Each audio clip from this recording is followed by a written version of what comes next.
Okay, it's Rassie Erasmus here.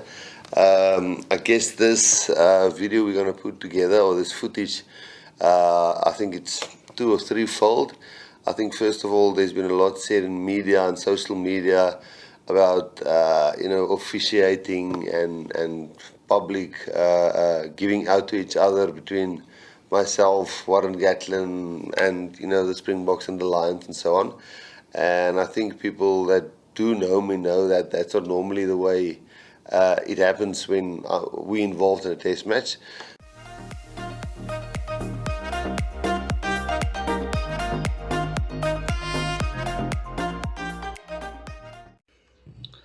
What's up, guys, and welcome back to another video. As you can see in the clip, Rassie Erasmus is at it again.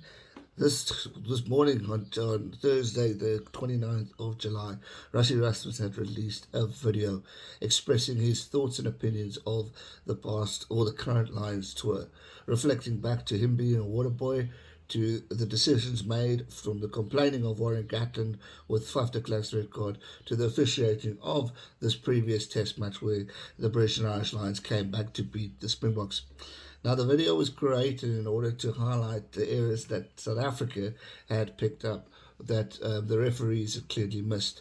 There was also a potential non-acknowledgement of Siya Kolisi, the Springbok rugby captain, and more respect shown towards the Welsh captain, Alun Wyn Jones, which could be counted and seen as unfair treatment, because you can clearly see it in the clips.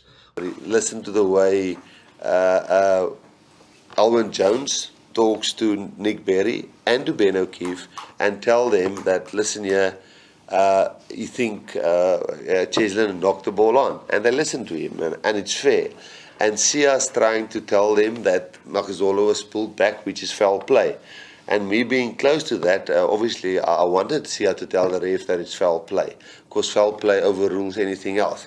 Now you'll clearly see here, there Alun Wyn Jones refers to and then Siya refers to holding back. And they just tell Siya to go away, and Alun Wyn just stays there, and Siya had to walk away, and obviously now and again Alun Wyn Jones points out that he wants to check for the knock-on, which was a knock-on, rightly so. And they show this tackle, they show the whole replay. I'm not going to bore you with that, but here's clearly the foul play part where Mapimpi now gets drawn back. So irrelevant, in my opinion, if Cheslin did knock the ball on or not. That should be, in my opinion, a penalty right in front of the ball. So again, I felt the respect shown to Siya compared to Alun was just 2 different levels. Enough said about that. Here is a very interesting one. It's the one where the big debate one, where Marius Jonker eventually had to decide, did Cheslin Colby knock the ball, or did and then after that was Makazole Mapimpi pulled back, and then did Damian Dalenda ground the ball or not. So being a water caddy, being on the field, this is the first part where I really started experiencing that what the one guy say and what the other guy say to the referees is totally different. So when Siya spoke to the referee and when Alun spoke to the referee, I just felt the reactions on how they treated both those players was totally... there was a vast difference between who he was taking serious and who he wasn't taking serious. And I might just play this for you and talk you through it. So here you can clearly see Makazole being held back. Now, whatever you say, that's foul play. You can never hold a player back, so that's foul play. So foul play overrules anything else, so there can be a knock-on beforehand. The explanation which Nic gave me is that foul play must be dangerous to overrule something else. Now, I've looked through the law book. I can't find the place where it says foul play must be dangerous to overrule a previous mistake like a knock-on. So Mapimpi runs through here, he gets held back, everybody clears, Damian scores a try, which eventually is not a try. Now, I'm not going to show the full video because it obviously is owned by someone else, but I will show certain clips and briefly discuss my thoughts on it at the end of it. But overall, there's going to be a lot of opinions and thoughts about this current decision that Rassie has gone and undertaken. I, for one, think well done to Rassie for standing out and actually doing something about it. It wasn't too long ago Warren Gatland was speaking out of term and complaining about the officiating. Just last week he was moaning about Marius Jonker being the TMO, which obviously put Marius Jonker under pressure to make certain decisions that went against South Africa, which you will see in this video as well, and it caused a lot of frustration. South Africa decided to step back and relax and not make any further comments. But now Rassie Erasmus has felt the need to actually speak up and speak out in terms of proving points what the referees clearly missed. And certain decisions that the referees seem to think weren't that bad.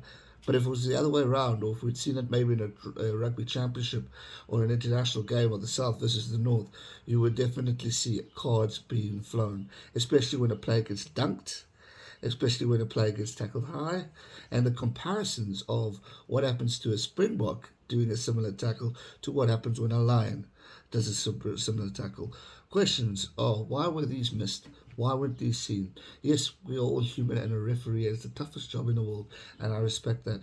But how can one team get knocked out more than another? And I think that's what Rassie's point is here. You know, a lot of people are going to say he's causing more drama for the game. But hello, we kept quiet last week. Why can't we voice our opinion and cause a little bit of banter and stir the pot and wind up the Lions like they wound us up last week, as well as the referee? So we got Ben O'Keefe as the referee this weekend, and I was just on a stream with 2 Cents the other day, and I was saying, I'm not worried about him as a ref. I don't want to be focusing on the refs this weekend. I want to be focusing on the game. While we're here, while we're enjoying it, the referee should be the last on our list right now. And, you know, this has now definitely stirred things up. It's brought a lot of things to my attention that I didn't even pick up or wasn't aware of. And on a few occasions streaming the game, my buddy Mario picked up a few of these calls, which now I can see he was actually right. So it just makes you wonder what's going on. And the questions I want to leave you guys with today.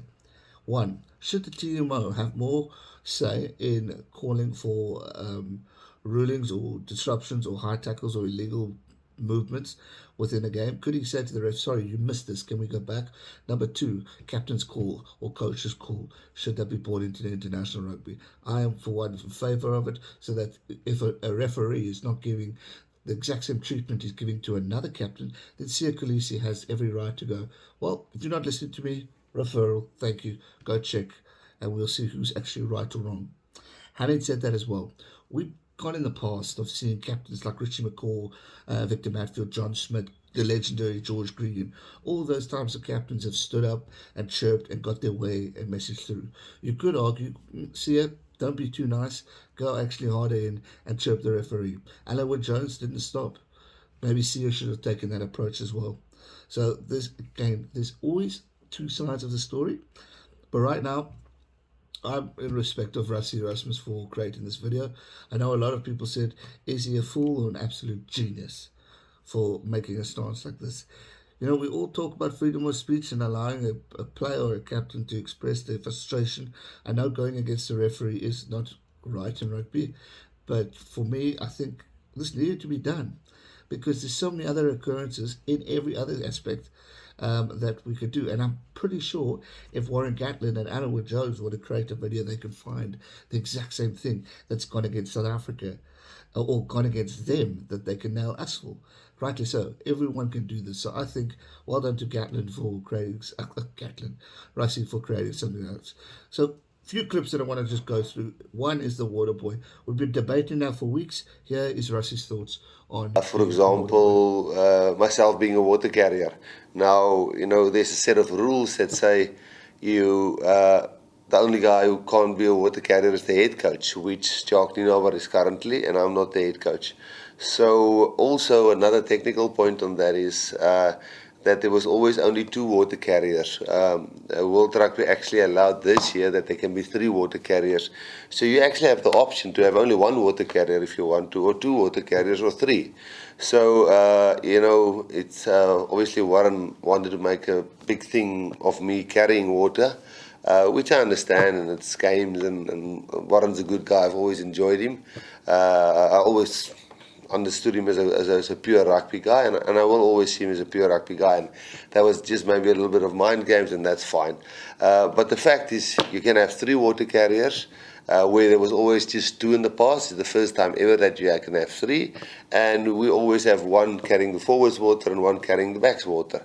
So we just thought having myself there, who is part of the coaching team, but as director of rugby, who's not the head coach, there's nothing preventing me from carrying water. So there was a little bit of banter from his side, and we took that in our stride. Pretty much sums it up. And I have no argument with Rassie Erasmus there as being a water boy. But he has stated if people have problems with it and are going to moan, he's more than happy to step down as water boy, step down from the management, step down from coaching, and just stay away from the game if this continues to be a sour factor of what he is doing on and off the field as water boy.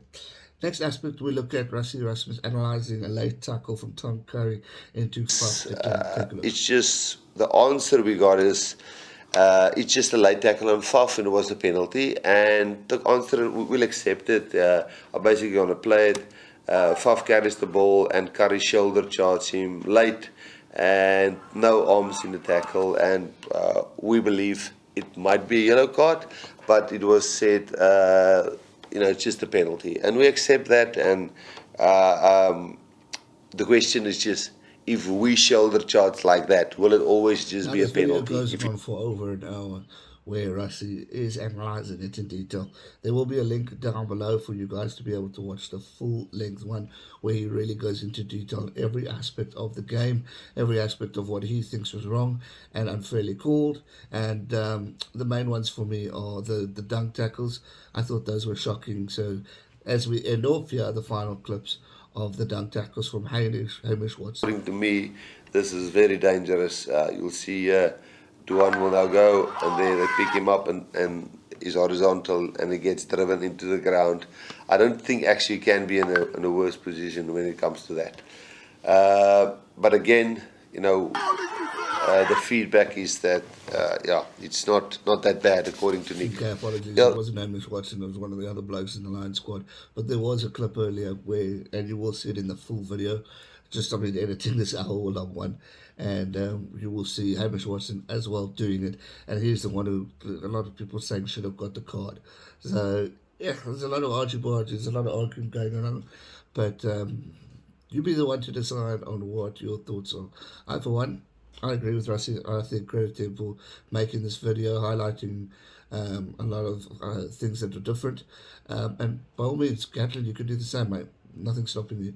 So we'll just have to wait and see what happens as we go forward into this tournament. And I hope it doesn't tarnish or leave too many sour tastes and gets seen as more banter and intimidation rather than, sour grapes.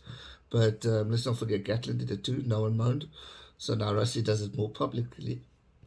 I mean, Gatland did go to the media. He whined about Marius. He whined about the red card. He did a few things, and Rassie just decided to keep quiet. All he did was retweet a few things, and then Rassie's the bad guy.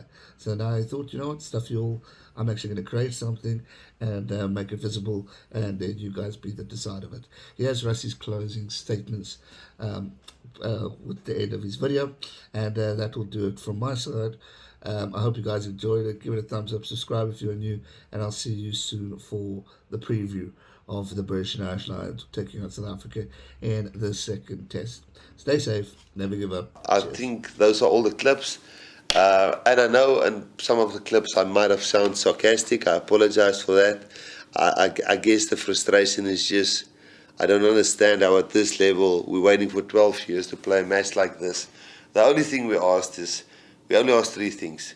We asked, don't let them depower us in scrums and mauls. Give us the same respect as these guys on the field. And then we asked them, what are the areas that they are concerned about?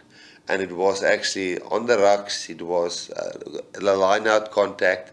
And then we just said, let's please not moan in the media and make this a hell of a positive tour.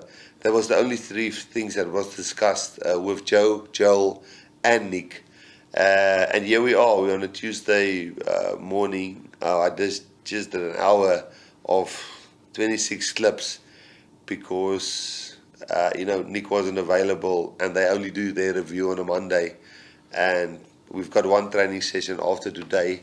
We haven't had any feedback, and it's a negative place to be at. And I think with me being here or not being here, I think we can do it much better. If you guys request that I'm not involved further with this test matches, no problem. If you request that I'm not a water carrier, no problem. I again urge you to go and look that there can be only one water carrier. So, it's your choice if you want to bring water on or not for the players. It doesn't say you have to have water. You can only be 2 water carriers. Only actually from this year there's the 3rd one. And there's nothing preventing anybody apart from the head coach, being the water carrier. But I mean, that's up for Warren to moan about. And then, if you think this was going over the top and this shouldn't go out to the media, then I did this in my personal capacity, not as part of the Springboks, and I'll withdraw myself from the Springbok management team. Thank you.